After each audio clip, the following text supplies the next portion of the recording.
Okay, I have a 2006 GMC 5500, so it's the same as the Chevy Kodiak. This is a Dana 110 rear, and I lost an ABS signal. So this reluctor ring right here somehow came out. I already stuck it back in and hammered it in there, and it seems pretty solid. But somehow it came out and it was just cruising around up in this area. So I ordered a couple ABS sensors for it, thinking the ABS sensor was bad. The ABS sensor probably had nothing wrong with it. I lost it. Yeah, that checks out.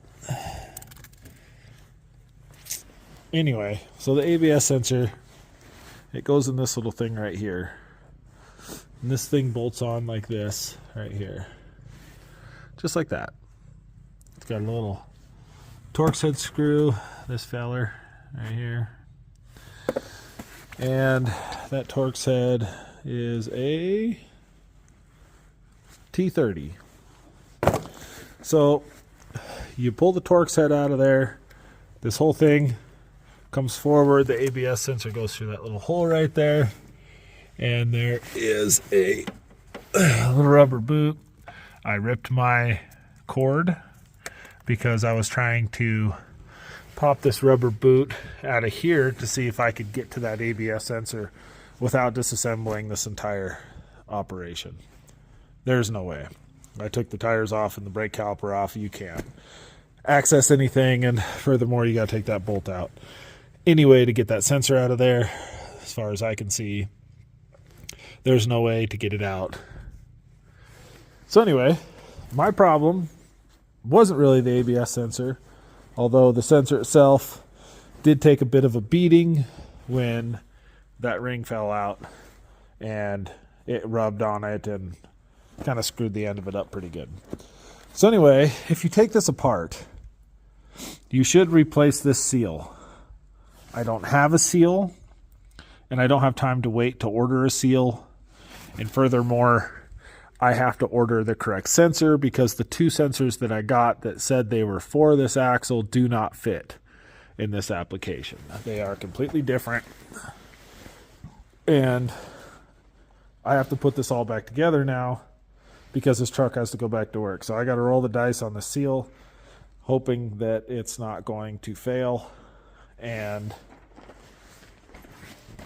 as you can see, my shop has no doors, and it's about 20 degrees outside, so it's the perfect time to tear stuff apart. So this is the ABS sensor that came out of it. These I ordered two. I got them from Parts Geek. Said they would fit, and as you can see, I don't want to break the bag because I'm going to return them. That little 45-degree angle right there. Yeah, new versus old. That 45-degree angle is absolutely necessary because the backing plate is really close. And if you can tell how long this thing is and this flange on here, it will not fit in there. The sensor itself, you know, is, I think, the right diameter. Like, again, I'm not going to take it out of the bag because I got to send it back. But anyway, this sensor, it got ground. The end of it got kind of ground off, so it's junk anyway. So I'm not going to go through the trouble of replacing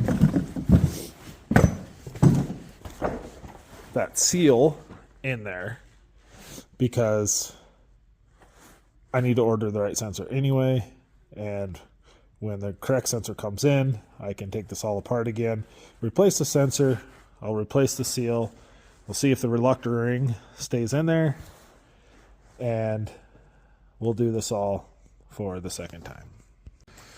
Okay, so I got the hub put back on. The seal's probably going to leak, you know. So I didn't film taking this apart, but this is your outer bearing. It goes on like this, right? This thing has that little tang in it, a little cut right there. Anybody who knows how to take an axle apart's probably done this a whole bunch of times. But somewhere, oh yeah, I got it. Look at that, nailed it, first try. So then get this thing screwed back on here. So most people don't have a socket big enough, including myself. I don't have a socket big enough to do this. So you screw it on as far as you can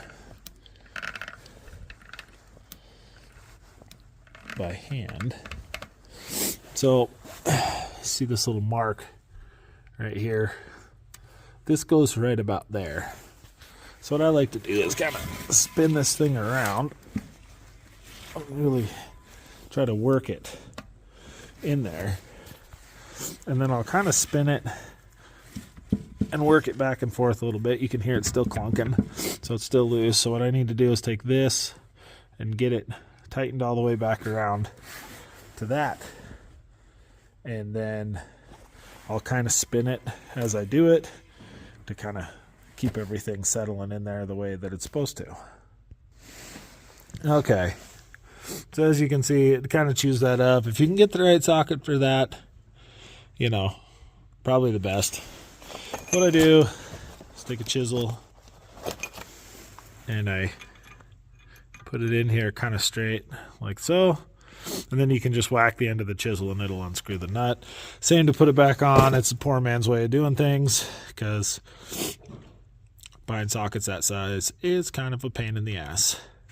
But, you know, you can see it doesn't make any noise.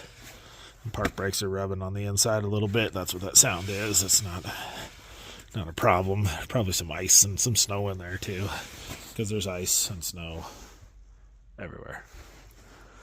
So once you get that back together, you got your axle shaft right here. Get that slid back in and kind of clean this up a little bit. Maybe put a little RTV on there. And we'll get that back in.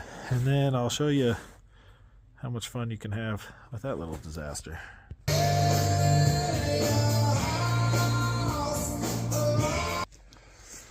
Okay, so you can see just a little film of RTV. Takes a brake cleaner, kind of clean this up so that there's, you know, not a bunch of oil and everything on there. So what you're going to do is just, you're going to slide this axle in, or not.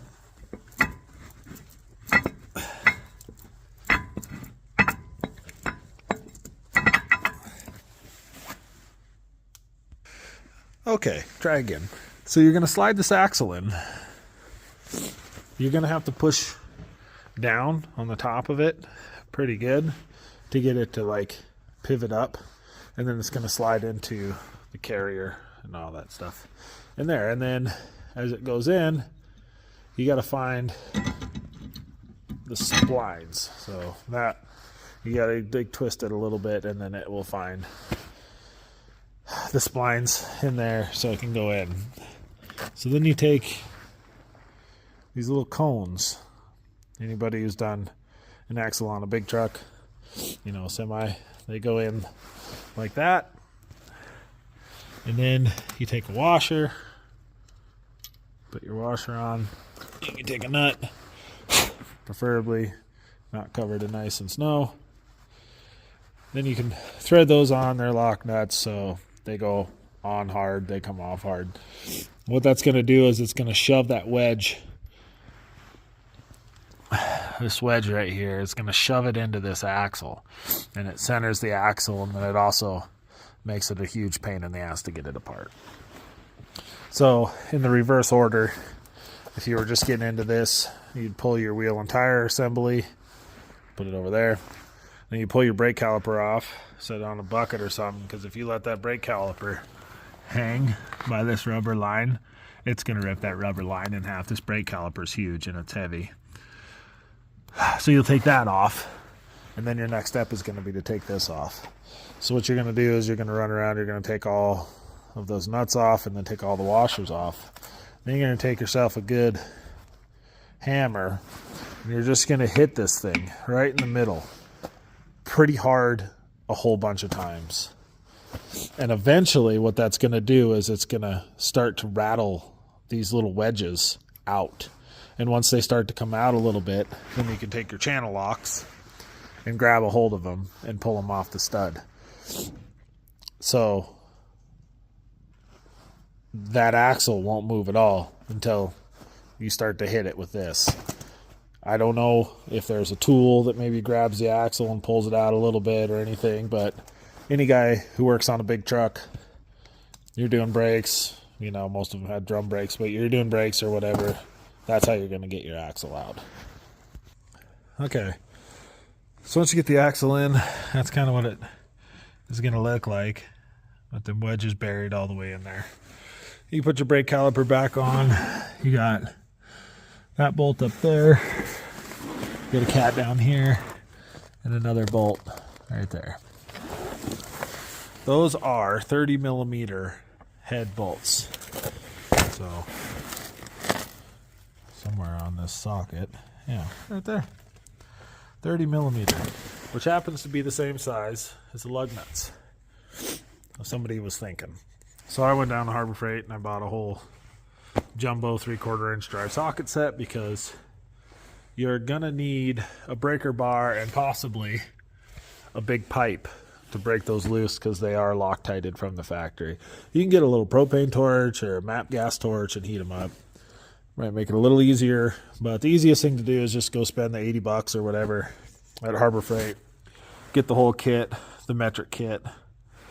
Then you'll have the socket you need. You'll have a great big breaker bar.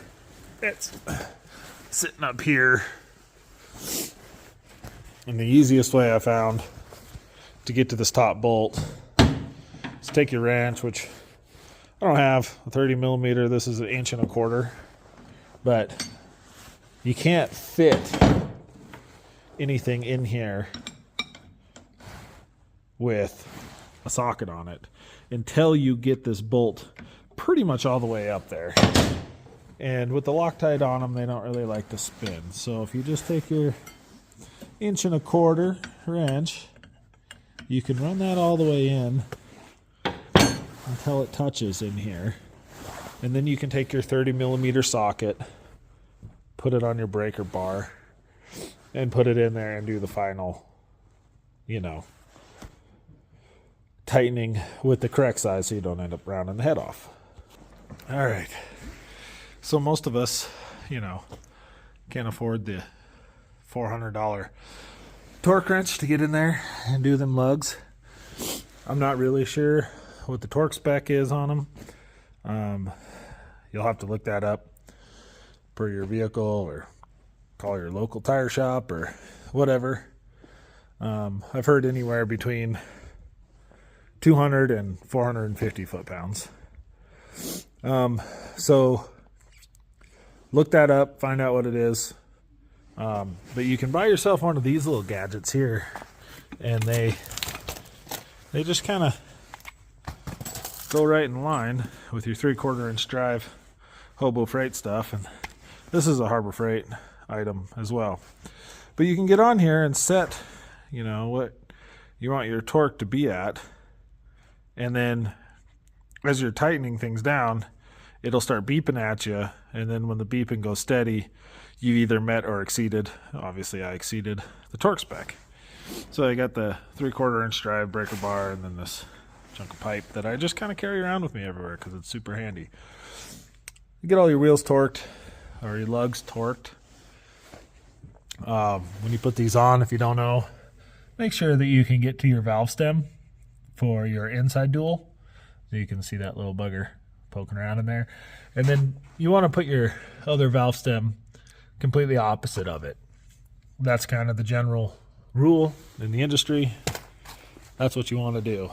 So if you have an ABS code for the back, for the rear axle on a 2006 Kodiak 5500 with, again, I believe it's a Dana 110, that's how you get to the sensor. You have to take this whole assembly apart, remove the axle, take the hub apart, and then you can access the sensor that's in there. Again, my reluctor wheel fell off. I don't know how. This truck has about 175,000 miles on it. So that's why it wasn't working, but I, of course, destroyed the sensor trying to get it out. And on top of that, the sensor had taken some damage from that reluctor wheel just bouncing around in there, a reluctor ring. So if you have a rear ABS code on your Kodiak, or I suppose anything with the Dana 110 from this era, that's going to be how you get to that. And then hopefully you'll get the right parts. I know both of the sensors that I got from Parts Geek are the wrong ones, so I'm going to have to go inside, do some research. Also, those are garbage, in case you didn't know. But that part number is the wrong one, and that part number is the wrong one. So I'm going to go send those back, order up the right ones. When they show up, I'll have a wheel seal, and I'll get the whole thing ripped apart again, replace the wheel seal, put a new sensor in it, make sure the reluctor ring didn't fall off again. Hopefully it was a fluke, and we'll put her back together, and hopefully it'll have some new meats on it by then too, because them babies are they're getting pretty tired. Anyway, there you go. No one does any Kodiak videos, so I know that there's not a lot of these things left on the road, but for those of us who do still drive them, I'm just trying to give everybody at least some information about how to go through these things and how to keep them on the road.